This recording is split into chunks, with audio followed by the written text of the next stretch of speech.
Yo también tengo una pregunta para vosotros. ¿Cuál es la fecha del sábado de la creación? El 26 de octubre, muy bien. Tenéis todos un 10. Excelente. Bien. Estamos preguntando lo siguiente. ¿Son los genes un libro de recetas u ordenadores? Debería deciros que cuando te encuentras con una pregunta así, siempre debes tener presente que la pregunta podría ser trampa. La respuesta podría ser ninguna de las dos. Podría ser algo completamente diferente. Pero he incluido estas dos opciones para ilustrar cómo nuestro entendimiento del ADN, la información codificada en él,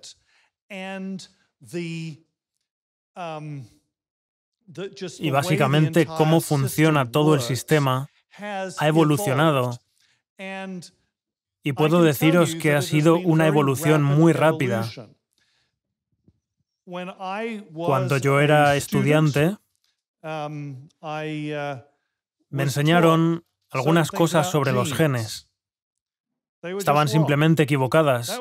Eso fue cuando estaba haciendo mi doctorado. No os sorprendáis a lo largo de vuestra vida académica de haber aprendido cosas que son completamente incorrectas. De hecho, cuando yo era profesor en el Union College, una de las cosas que hice fue acudir a la inauguración del centro Biddle. ¿Quién de aquí ha oído hablar de Biddle y Tatum? Bien, bien, bien.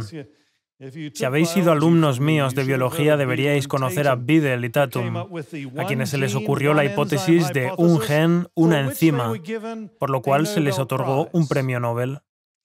Les dieron un premio Nobel por ese descubrimiento concreto, trabajando con un tipo de moho, una investigación muy, muy inteligente. Pues estaban sencillamente equivocados. Recuerdo, en ese evento en particular, hablar con James Watson, quien recibió un premio Nobel por descifrar la estructura en doble hélice del ADN, que vamos a ver en un momento. Fue fascinante hablar con él, escuchar su perspectiva de las cosas. Un tipo divertido, por cierto, con opiniones para todo. Fue muy interesante. Una de las cosas que quiero que consideréis mientras vamos avanzando y hablando sobre todas estas cosas de la naturaleza es que son más que simplemente un mecanismo. Son más que simplemente una máquina. Son cosas hermosas. Y yo estoy muy interesado en las cosas bonitas, así que quiero que empecemos pensando en algo hermoso. Esto es un dibujo de Leonardo da Vinci. ¿Y quién puede decirme quiénes son esas personas de ahí? ¿Quién creéis que son? Una de ellas es la Virgen María. Así que, ¿quién creéis que es este bebé, con los dedos así en el regazo de la Virgen María? Es Jesús. Y entonces, ¿quién es este otro bebé, nacido en la misma época? Juan el Bautista, bien. ¿Y quién es esta mujer? Eso pensé yo también. Pero no, estáis equivocados. Ella es Santa Ana, la madre de María. Ahora, lo que me interesa sobre este dibujo en concreto, que estaba en la Galería Nacional de Londres, uno de mis lugares favoritos, lo que me resulta interesante es que esto es simplemente un plano. Es el boceto del cuadro. Creo que nunca se llegó a pintar. Y si se pintó, se ha perdido, lo que sería una gran tragedia. Pero solo el dibujo ya es algo precioso. La relación entre las personas, la manera en que está dibujado, es algo muy, muy bonito. Y hay ciertas características de él que nos explican cómo funciona el diseño. Hay que empezar con algún tipo de plan, y ese plan tiene una meta, un objetivo en mente, y ese objetivo puede ser alcanzado si el plan es bueno y se ejecuta correctamente. Aquí hay uno de los últimos cuadros que pintó Leonardo da Vinci, también de Juan el Bautista. Un cuadro muy, muy bonito.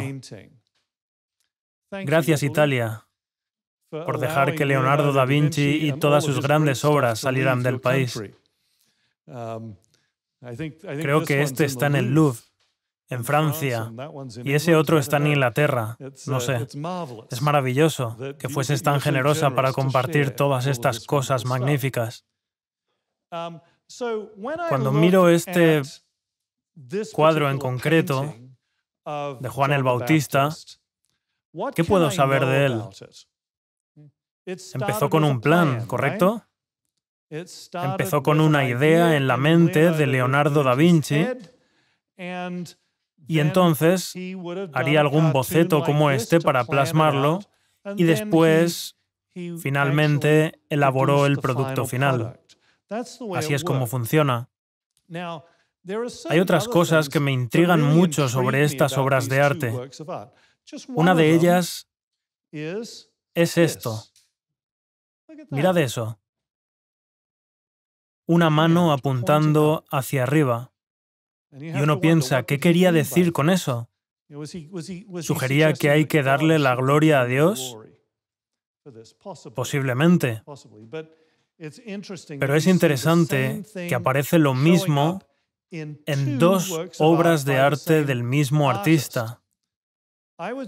Yo sugeriría que esto nos dice algo sobre cómo funcionan los artistas y el diseño, porque lo que hacen es, frecuentemente, reutilizar buenas ideas. Y por eso las vemos aparecer en diferentes obras de arte, diferentes entornos, de diferentes maneras, pero se ven los mismos elementos, lo cual es, por cierto, un fenómeno que también se ve comúnmente en las cosas vivas. Juan, el apóstol Juan, nos dice lo siguiente. Él empieza su evangelio con la afirmación de su tesis. Y lo explica, dice, en el principio ya existía el Verbo, y el Verbo estaba con Dios, y el Verbo era Dios. Él estaba con Dios en el principio. Por medio de Él todas las cosas fueron creadas. Sin Él nada de lo creado llegó a existir. Y por supuesto, continúa haciendo la reivindicación de que este es Jesucristo, a quien Él siguió. Jesucristo, quien murió y resucitó. Así que, durante el resto del Evangelio, proporciona evidencia empírica, lo que Él observó de Jesucristo, que le convenció a Él de que era el Mesías, era el Hijo de Dios, era el Verbo. Y si sabéis algo de griego, sabréis que la palabra que se traduce como verbo en español es logos. Y es una palabra interesante, que significa algo así como la información o el plan. Tiene muchos matices de significado. A mí, a veces, me gusta leerlo así. En el principio ya había un plan. En el principio. O sea, así es como empiezan las obras de arte. Hay algún tipo de plan. Incluso Jackson Pollock tenía un plan. Aunque sus obras de arte eran supuestamente sobre la aleatoriedad y ese tipo de cosas, había un plan ahí. Cuando se trata de ti, se podría decir algo muy parecido. Se podría decir, en el principio ya existía el ADN. Tienes una madre, tienes un padre, y su ADN se unió en un óvulo fecundado, y ese ADN, algo de ese ADN, determinó que mi piel fuese así de blanca, que mi pelo siguiese siendo marrón mucho más tiempo que el de mis hermanos. que mi pelo iba a quedarse en mi cabeza mucho más tiempo que el de mis hermanos. Hey, es justo, ellos fueron los que nacieron rubios y con ojos azules y las mujeres les adoraban. Yo debo tener algún tipo de venganza. Parece que llega ya un poco tarde, pero en fin, algo es algo. Todo tipo de cuestiones físicas sobre ti, todas las cosas sobre cómo eres, hay algo en ese ADN, hay un plan para ti en el ADN que recibiste. No soy un determinista genético. Así que ese plan, ya sabes, el ADN no determina lo que vas a ser de manera absoluta. Tienes libertad de elección. Podéis pensar en el ADN como el papel químico en el cual se escriben las recetas de tus proteínas. Esta es una visión muy simplista de las cosas, pero quiero que penséis sobre el papel. Pensad sobre el flujo de información. Kirsten está aquí. Es la sirióloga de Friedensau. Bien, podemos decir lo que queramos de ella porque no está aquí. Iba a decir, sabéis, ellos escribían todas las cosas en estas tablas de arcilla. Y se puede registrar información, lo cual es bueno para nosotros porque las tablas de arcilla aguantan más que el papel. Pero seamos sinceros, un papel y un boli es sin duda una manera más eficiente de escribir la información y de tener una especie de sistema bueno y eficiente. El ADN es eficiente como el papel. De hecho, es el medio de almacenamiento de información más eficiente que se ha descubierto nunca. Es increíblemente eficiente. El volumen súper diminuto del ADN que hay en cada una de vuestras células, al menos al principio, es infinitesimalmente pequeño y aún así contiene tanta información. Hay algunos chavales intentando codificar películas dentro del ADN y prácticamente no se utiliza casi nada de ADN para codificar una película completa en alta resolución. Se puede hacer. Es un medio de almacenamiento de información asombrosamente eficiente. Y estos planes, el propio ADN, son preciosos. Los planes son bonitos y el papel es bonito también. Seguramente os suena la idea de que en vuestras células hay un núcleo y este ADN está ahí dentro. Lo que ocurre con el ADN es que no es simplemente eficiente almacenando información, sino que también es una molécula muy estable. Así que se aferra a esa información de una manera segura. Se puede almacenar información durante largos periodos de tiempo con bastante precisión. Y también se presta a ser organizado de maneras muy interesantes.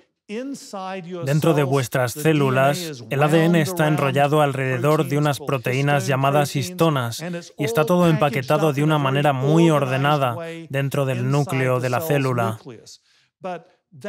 Pero eso solo es posible debido a las características físicas del propio ADN. Es como un hilo largo que se puede enrollar alrededor de las cosas. Es un material magnífico. Y seguramente estéis familiarizados con esta idea del ADN como una doble hélice. Es simplemente precioso observarlo. De hecho, el ADN en sí mismo, la estructura del ADN, es hermosa e increíblemente práctica. Es tan increíble que Francis Crick, que recibió el premio Nobel con James Watson por descubrir la estructura, escribió esto. Dijo, los biólogos deben tener en cuenta constantemente que lo que ven no fue diseñado, sino que evolucionó. Esto es muy importante, ¿vale? Él está diciendo, no creáis lo que veis, no saquéis la conclusión más lógica. Estáis filosóficamente limitados por esto, y quiero ser muy cuidadoso, porque él ya está muerto, y fue un hombre brillante. Yo estuve con él un par de veces, y puedo decir que era además una persona muy agradable, una persona muy buena. Al poco de empezar mi carrera profesional, sería 1993, fui a una conferencia, 40 años de la doble hélice. Parecía muchísimo tiempo en aquel entonces. Y tuve el placer de estar en un ascensor con él, y estábamos hablando, y yo decía, madre mía, todos los artículos que se han presentado aquí, ni siquiera entiendo de qué están hablando algunos ponentes, acabo de hacer mi doctorado. Y él me dijo, no te preocupes. Yo tampoco tengo ni idea de qué están hablando y estoy presidiendo estas reuniones. Tenía un buen sentido del humor, una persona muy agradable. No quiero atacarle personalmente. Sin embargo, estoy en profundo desacuerdo con él. Él era un materialista y ateo y se vio forzado a creer en algo así, y creía que vosotros también deberíais ser forzados a no creer lo que podéis ver con los ojos. Vamos a mirar un poco más la estructura porque es bastante asombrosa. Está formada por esta cadena de aquí, de unidades de azúcar y fosfato, y unidas a los azúcares están estas moléculas cíclicas. No quiero que esto se convierta en una clase de química, pero se puede ver que surgen patrones de unión específicos entre ellas. Antes se pensaba que eso era todo, y resulta que no. Pero al menos es algo, y es importante. Resulta que hasta tenemos nombres para estos diferentes tipos de bases que contienen nitrógeno, y abreviamos sus nombres con letras del abecedario. Así que tenemos T, C y G, son 3 de las 4 que hay. Y en este lado tenemos C, G y A. Resulta que las A's y las T's siempre coinciden entre sí, y las G's y las C's siempre coinciden entre sí. Parece muy sencillo, pero tiene implicaciones profundas. Si quitamos todo este detalle y solo recordamos, para mí es muy fácil acordarme. Yo trabajo en, I work at en inglés, la conferencia general, la CG. Yo tengo una ventaja un poco injusta. Así que si se alinean un montón de estos, podéis ver aquí está la G, aquí la C, aquí la A, ahí la T, A, T, C, G, sí. Sabéis, siempre va a ser así. Lo que se puede hacer es coger esta molécula de doble hebra y separarla, y debido a que el emparejamiento es siempre el mismo, se pueden hacer copias idénticas de esto. Porque si solo tienes una hebra, tienes el 100% de la información que hay en la otra hebra. Porque las A's y las T's siempre coinciden, igual que las G's y las C's. Así que este es el motivo, es la base de la razón por la que se pueden hacer literalmente millones de copias de los 3 billones de bases que se encuentran, de hecho, en el genoma humano, cada día, sin casi ningún error. Es asombroso. Absolutamente increíble lo que ocurre ahí. Y entonces, recordad que esto es solo el papel. La manera en la que se codifica la información es en la secuencia de A's, T's, G's y C's. Así que como en vuestros ordenadores, la información se codifica básicamente con unos y ceros. Se representa la información con unos y ceros. Es un código binario. Este es un código de 4 letras. La mayoría de vosotros escribís vuestro idioma con un código de 26 letras, pero esta información se puede codificar de manera muy eficiente usando estas 4 bases. Y la manera en la que esta información está codificada es increíblemente profunda. No vamos a hablar de eso porque no tenemos tiempo, pero sí diré esto. Esta frase de aquí, el código genético es 1 entre 1 millón, No es una cita de un artículo, sino que es el título del artículo. Estos chavales en realidad probaron literalmente 1 millón de alternativas de códigos genéticos diferentes. Adivinad cuál es el mejor, el que vosotros usáis en vuestras células. Es algo muy importante, porque el código genético no es algo que uno pueda hacer evolucionar. Así que nosotros somos extraordinariamente afortunados de tener el bueno entre 1 millón. Yo lo considero un bastante buen final. Y por cierto, hay muchas más de 1 millón de posibilidades, pero probar cada una de ellas requiere de mucha potencia informática. Quiero enfatizar esto. Lo que nosotros llamamos el código genético codifica solo una fracción de la información. Y dejad que ilustre lo que quiero decir. Vamos a observar un gen. Recordad, a mí me enseñaron la hipótesis de un gen, una enzima. Yo fui a la inauguración del centro Beadle en la Universidad de Nebraska. Todo el mundo estaba allí, incluso James Watson, para que os hagáis una idea de la importancia que tiene, y es erróneo. De hecho, yo solía enseñarles esto a mis alumnos. Recuerdo usar esa información ganadora del premio Nobel para enseñarles a calcular cuántos genes hay en el genoma humano. Y al día siguiente, literalmente al día siguiente de que se publicase el genoma humano, ¿sabéis qué? Yo estaba equivocado.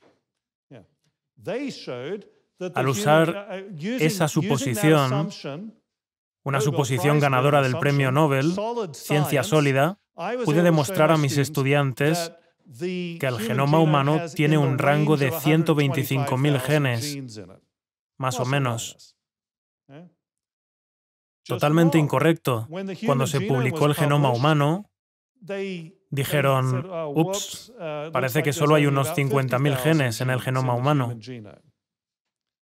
Y desde entonces ha ido bajando hasta muy por debajo de 25.000 genes. Así que cada vez hay menos genes. Pero esto presenta un problema. Producimos más de 20 y pico mil proteínas en el cuerpo, así que ¿de dónde vienen? ¿Cómo es posible?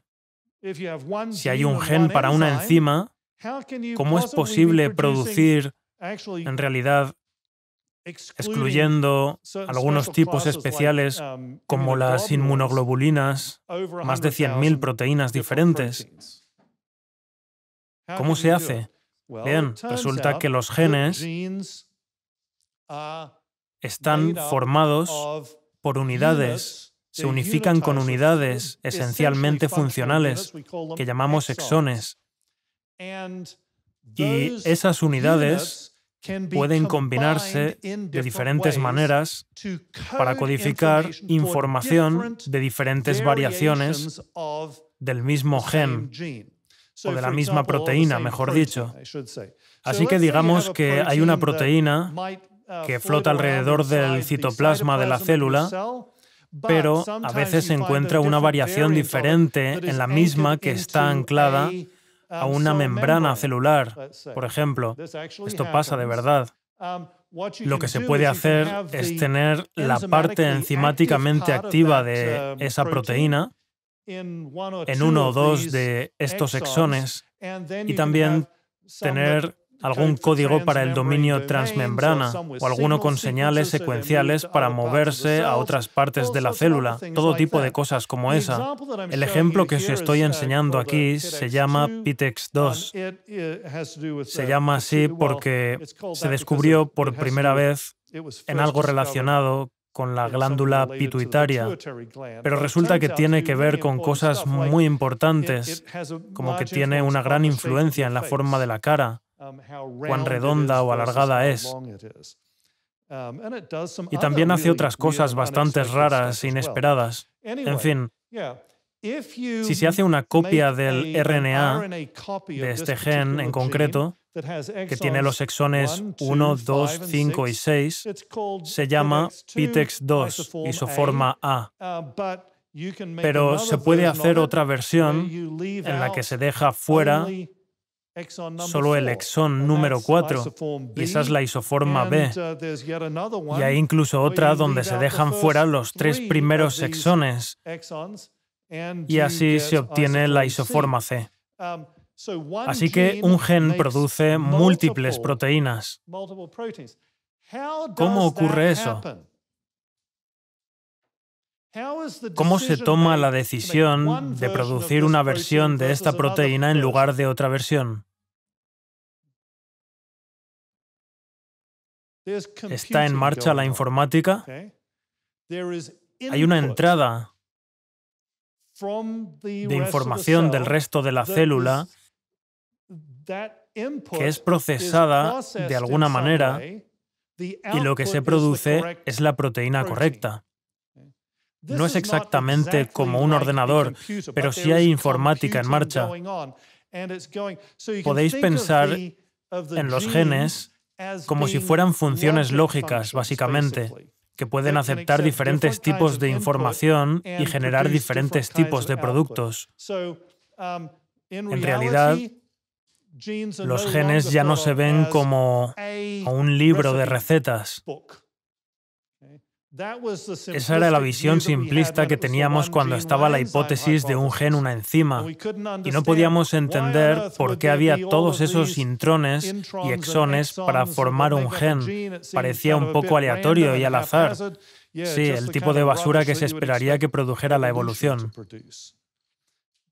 Pero resulta que no es basura, sino que es, en realidad, un sistema muy complejo y ordenado que nos permite producir este vasto número de proteínas absolutamente necesarias. Entonces, debido a que el ADN codifica en unidades modulares estos exones, un solo gen puede producir varias proteínas diferentes pero relacionadas. Echo un vistazo a la sala y veo que Susie Phillips está con un ordenador, con su móvil ahí, y tiene un ordenador Apple. Muchas gracias por traer un ordenador Apple. Yo también estoy usando un ordenador Apple. ¿Sabéis cuál es la diferencia entre Apple y Windows? ¿Por qué son los ordenadores Apple mucho mejores? No, hay una razón, en serio. Y es muy importante. Windows, evolución. Windows es un sistema operativo evolucionado. Ellos no han abandonado nunca su núcleo, siempre han intentado mantener la compatibilidad con versiones anteriores. Y es por eso que siempre va a tener una estabilidad baja y peor seguridad. Además, también hay ciertas cosas de la arquitectura que ya no tienen remedio llegados a este punto. Así que ponen todos estos parches encima, pero es un sistema evolucionado. Aun con ingenieros brillantes evolucionándolo, simplemente no puede funcionar bien. Al fin y al cabo. Por otro lado, a ver, para eso. Apple, ¿qué me estás haciendo?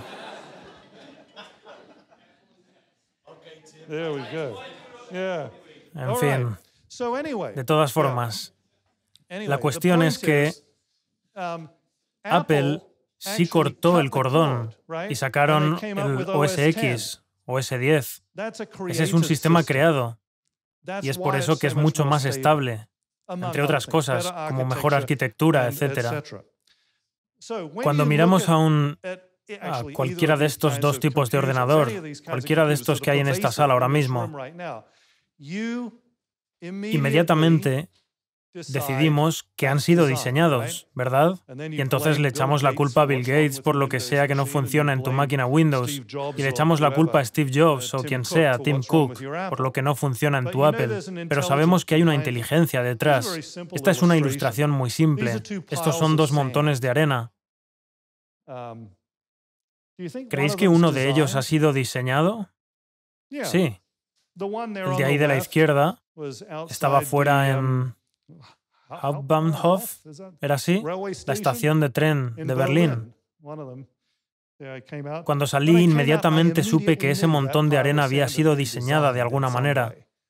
Lo supe antes incluso de haber visto al artista ahí abajo, diseñándola. El ADN La información que hay ahí, ante todo, es el material correcto para almacenar la información. En segundo lugar, la información que hay ahí nos dice que ha sido diseñado. Así que el ADN es un material extraordinario, muy bien adaptado para codificar los planes que Dios escribió para la vida, y los planes contenidos en el ADN son extraordinarios y elegantes, acordes con las obras maestras de la creación de Dios. Gracias.